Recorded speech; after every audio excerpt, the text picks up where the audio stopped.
Donc Tariel Chemeroy, en charge du développement durable pour DB Schenker et donc membre de France Supply Chain, acteur donc de la mobilité. Je vous donne quelques chiffres. On fait à peu près 16 millions de tonnes de CO2.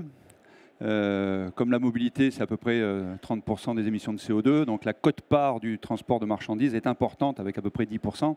Et donc l'enjeu qu'on essaye de gérer collectivement dans cette structure nous permet de toucher toutes les parties prenantes, hein. Les énergéticiens, les transporteurs, les chargeurs, les pouvoirs publics. Et il est important d'avoir effectivement une voie commune pour arriver à bouger les éléments. Donc on était partie prenante dans cet appel à projet ou cet AMI européen. Et on a aussi donc eu la chance, en tant que DB Schenker, de pouvoir candidater aussi à l'appel à projet de l'ADEME en 2019-2020 sur des véhicules hydrogène. Et donc on a été cette fois-ci lauréat. Et donc, avec un accompagnement de l'ADEME, nous avons mis en place une structure assez équivalente, mais dans un microcosme plus petit, donc avec déjà un constructeur. Et donc, quand on parle de constructeur de véhicules, aujourd'hui, il n'y a pas de véhicules qui ont pignon sur rue encore. Donc, on est allé chercher un rétrofiteur, une société qui s'appelle Ineo et qui a son stand de l'autre côté là-bas, hein. Donc vous verrez il faut y aller parce que vous verrez le véhicule qui est en cours d'homologation. Un énergéticien, Engie, pour ne pas les nommer, qui nous permet au niveau du port de Gennevilliers de mettre en place une station hydrogène qui verra le jour, station mobile dans un premier temps ou intermédiaire dans un premier temps et puis une station fixe dans un deuxième temps. Un chargeur, L'Oréal, qui apporte une partie de ces volumes, puisque nous apportons aussi des volumes nous-mêmes dans ce plan de transport, hein, puisqu'on parle de choses très concrètes, hein, d'un camion qui va circuler d'un point A à un point B et qui va faire environ 622 km pour être exact. Et donc une partie réglementaire, puisqu'il y a quand même beaucoup d'éléments à faire bouger pour arriver à faire fonctionner ces véhicules, ne serait-ce que faire homologuer des véhicules auprès du CNRV avec des techniques qui ne sont pas encore maîtrisées parfois, hein, par les ingénieurs, puisque faire rentrer des réservoirs, on a 3 réservoirs qui fait au total 50 kg d'hydrogène, il faut arriver à les faire rentrer dans des batteries de test qui n'ont pas été prévues pour ça. Donc voilà, on essuie beaucoup de plâtre, on est dans de l'innovation. Et on a bon espoir effectivement de pouvoir, en ayant greffé cet écosystème où on a toute la partie maintenance aussi, puisque le véhicule va falloir le maintenir en vie, hein, puisque ensuite il y a les réparations qui vont s'en suivre. Donc on a un autre acolyte qui est venu se greffer à ça, qui s'appelle Fréquin, qui gère des parcs de véhicules. Et voilà, avec 5 acteurs, comment on arrive à faire un petit écosystème capable de vous présenter donc sur le salon un petit peu plus loin là, le premier véhicule. L'idée, c'est d'en construire 10. C'est la première vague, hein. C'est là-dessus qu'on s'est engagé dans ce petit écosystème et qui est soutenu par l'ADEME, et faire en sorte d'être les pionniers. Et il y en a d'autres, hein, et il y en a d'autres qui avancent aussi, pour faire ça de taille plus importante dans un écosystème qu'on veut redynamiser au sein de France Supply Chain, puisque plus on sera nombreux et plus les coûts d'opération pourront être réduits. Coûts d'opération sur la partie énergétique, tu l'as évoqué, Géraud, et puis les coûts de structure aussi des véhicules, puisqu'en commandant une pile à combustible ou 10 piles à combustible, on n'arrive pas à massifier pour avoir les économies d'échelle à réaliser. Au niveau timing, là maintenant, on se situe sur une homologation du véhicule on espère cet été, ce qui nous amènerait à pouvoir le faire rouler sur les routes de France en octobre-novembre, ce qui constituerait déjà une grande première. Mais il y a encore beaucoup d'étapes à passer, ne serait-ce que sur cette partie homologation, comme dit, et puis sur quelques éléments réglementaires aussi sur lesquels on doit avancer. Alors, où est-ce qu'on voit l'hydrogène dans le mix énergétique, hein, en fait, ce qui nous arrive, nous, en tant que transporteurs, c'est la fin du couteau suisse. On ne peut plus en avoir dans sa poche maintenant, il y a des contrôles partout, mais c'est la fin du couteau suisse. Et donc on rentre dans ce mix énergétique, et l'hydrogène en fait partie, mais ce n'est pas la seule énergie. Hein. Tu as évoqué le Vélic, mais on a une large palette d'énergie à notre disposition.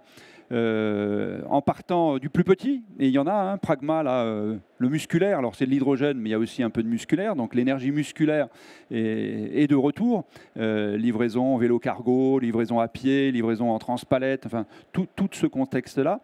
Ensuite, on rentre sous toutes les énergies de gaz plutôt de méthanisation, hein, biogaz de méthanisation, qui est un volet intéressant aussi, issu de l'agriculture. On est dans l'économie circulaire.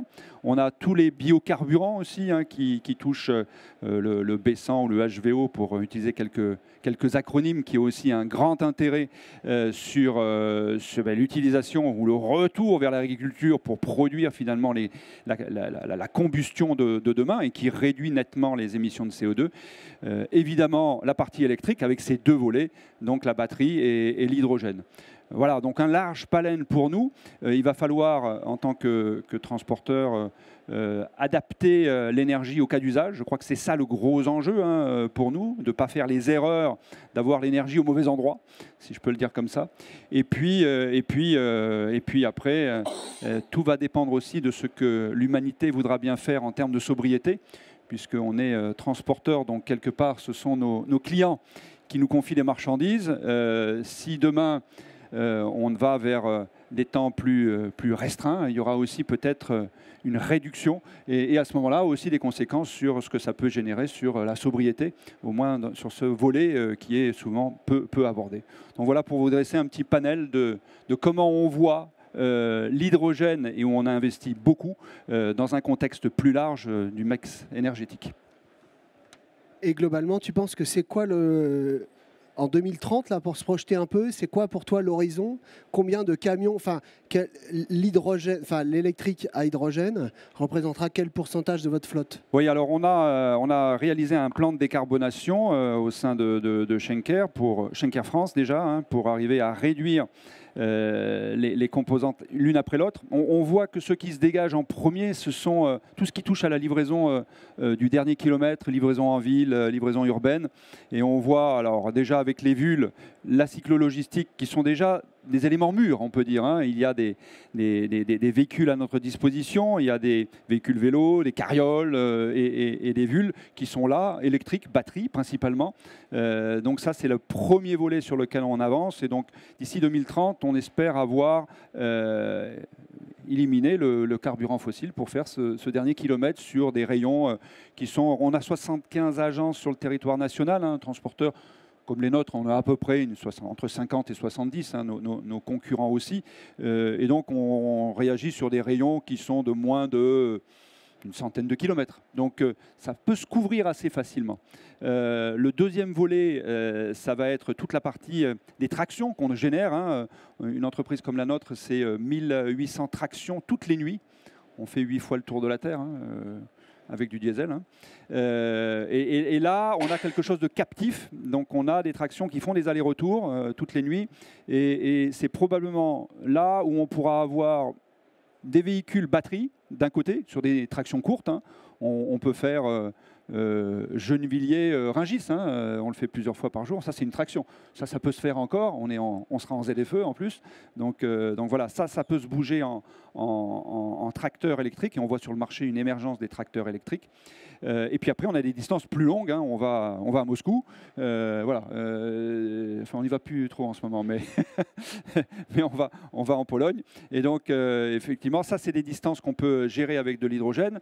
Les véhicules là qu'on a en ce moment, qu'on rétrofit, ont des distances qui dépassent les 600 km. Avec des stations bien positionnées, ça permettra effectivement de bouger sur des distances qui seront équivalentes à ce qu'on a aujourd'hui. Ça va monter en puissance en expérimentation sur les 5 prochaines années.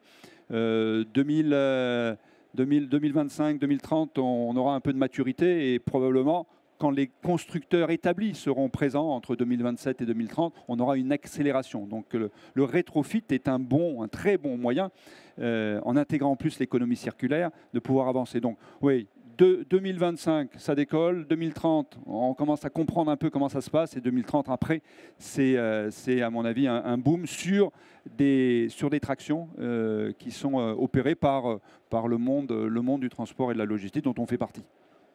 Mais merci, c'était très clair.